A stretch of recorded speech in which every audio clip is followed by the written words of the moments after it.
A Primeira Guerra Mundial lançou uma longa sombra sobre a Rússia. A nação entrou no conflito com grandes esperanças, mas a realidade da guerra provou ser devastadora. O exército russo, mal equipado, sofreu perdas imensas na frente oriental. Milhões de soldados pereceram e incontáveis outros retornaram para casa feridos ou desiludidos. A guerra expôs as fraquezas do regime czarista para que todos vissem. A economia russa, já frágil, afundou sob a pressão da guerra. A escassez de alimentos se tornou galopante nas cidades, à medida que os recursos eram desviados para o fronte. As pessoas formavam filas quilométricas para comprar pão, um símbolo potente de seu crescente descontentamento. O impacto da guerra na Rússia foi muito além do campo de batalha, plantando as sementes do descontentamento que em breve explodiriam em revolução. O czar Nicolau II, o governante autocrático da Rússia, enfrentou críticas crescentes à medida que a guerra se arrastava. Ele era visto como distante e alheio ao sofrimento de seu povo. A decisão de Nicolau de liderar pessoalmente o exército russo se mostrou um desastre completo. Isso deixou sua esposa, a czarina Alexandra, no comando do governo. Sua confiança no místico Rasputin, que se dizia ter influência sobre a hemofilia do filho, corroeu ainda mais a confiança pública na monarquia. A autoridade do czar, já enfraquecida por anos de agitação social e apelos por reformas, ruiu sob o peso da guerra e da má administração. O palco estava montado para uma revolução que mudaria para sempre o curso da história russa. Durante décadas, a Rússia foi um caldeirão de agitação social. A grande maioria dos russos era camponesa, vivendo na miséria e presa à terra. Eles não tinham voz em seu próprio governo e ansiavam por uma vida melhor. Nas cidades, uma crescente classe trabalhadora industrial enfrentava condições precárias e salários de miséria. Eles também desejavam mudanças e o direito de decidir seu próprio futuro. Intelectuais e reformistas, inspirados por ideias de socialismo e igualdade, desafiavam a legitimidade do regime czarista. Eles clamavam pelo fim da autocracia e pela criação de uma sociedade mais justa e igualitária. As sementes da revolução, plantadas por anos de desigualdade social e opressão política, estavam prestes a encontrar um terreno fértil para germinar. A guerra só piorou os já terríveis problemas econômicos da Rússia. A inflação disparou, tornando os produtos básicos inacessíveis para a população. As fábricas, lutando para suprir as necessidades do esforço de guerra, demitiram trabalhadores, aumentando ainda mais o número de desempregados e desesperados. A miséria econômica alimentou o fogo do descontentamento, transformando cidadãos comuns em revolucionários. O contraste entre a riqueza da corte do czar e o sofrimento do povo se tornou cada vez mais evidente e insustentável.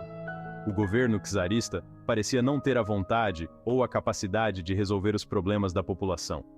Para muitos russos, a revolução não era mais uma questão de se, mas de quando aconteceria. Parte 5. A ascensão dos revolucionários. Lenin e Trotsky. Em meio ao caos e ao desespero, figuras revolucionárias surgiram, prometendo uma nova Rússia. Vladimir Lenin, um líder carismático e implacável, retornou do exílio para liderar o Partido Bolchevique. Lenin defendia a derrubada do regime czarista e a implementação de um Estado socialista. Leon Trotsky, um estrategista e orador brilhante, juntou-se a Lenin na liderança bolchevique. Juntos, eles conquistaram apoio para sua causa, prometendo paz, pão e terra ao povo russo, exausto pela situação do país. Sua mensagem encontrou eco nas massas que ansiavam por mudanças. Parte 6. Revolução de Fevereiro. A queda do czar. Em fevereiro de 1917, as tensões na Rússia finalmente explodiram. Uma greve de mulheres trabalhadoras têxteis em Petrogrado, antiga São Petersburgo, desencadeou uma onda de protestos. Os protestos, motivados pela raiva com a falta de alimentos e a condução da guerra pelo czar, se espalharam rapidamente por toda a cidade e além. A autoridade do czar se esvaiu quando os soldados se recusaram a atirar nos manifestantes, juntando-se a eles. Isolado e sem apoio, Nicolau II abdicou do trono, encerrando séculos de governo da dinastia Romanov. A Revolução de Fevereiro, como ficou conhecida, derrubou o czar, mas o futuro da Rússia ainda era uma incógnita. Parte 7. O governo provisório. Uma solução temporária. Após a Revolução de Fevereiro, um governo provisório, formado por políticos moderados, assumiu o poder. Eles prometeram reformas democráticas, incluindo eleições para uma Assembleia Constituinte. No entanto, o governo provisório cometeu um erro fatal: manter a Rússia na Primeira Guerra Mundial. Essa decisão foi extremamente impopular entre a população, já exausta pela guerra.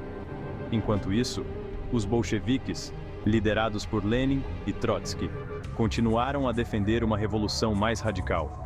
Eles criaram os sovietes, conselhos de trabalhadores e soldados, que desafiavam a autoridade do governo provisório. O palco estava armado para um confronto entre os moderados e os radicais. Parte 8. A ascensão dos bolcheviques. Uma promessa de paz e pão. Os bolcheviques, com seus slogans simples, mas poderosos, paz, terra e pão, conquistaram cada vez mais apoio do povo russo.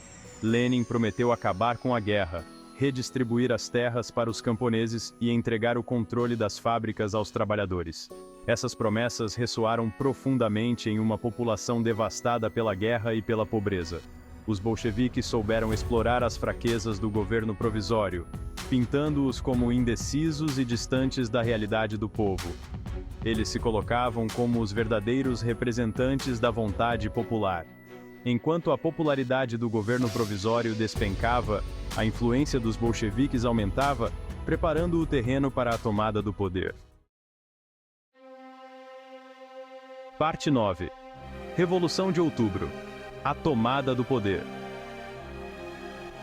Em outubro de 1917, ou novembro pelo calendário gregoriano, os bolcheviques, liderados por Trotsky, deram um ousado golpe de Estado. Eles tomaram edifícios do governo e pontos estratégicos em Petrogrado, incluindo o Palácio de Inverno, sede do governo provisório. A Revolução de Outubro, diferente da Revolta Espontânea de Fevereiro, foi uma operação meticulosamente planejada e executada. Sem apoio popular e pego de surpresa, o governo provisório ofereceu pouca resistência.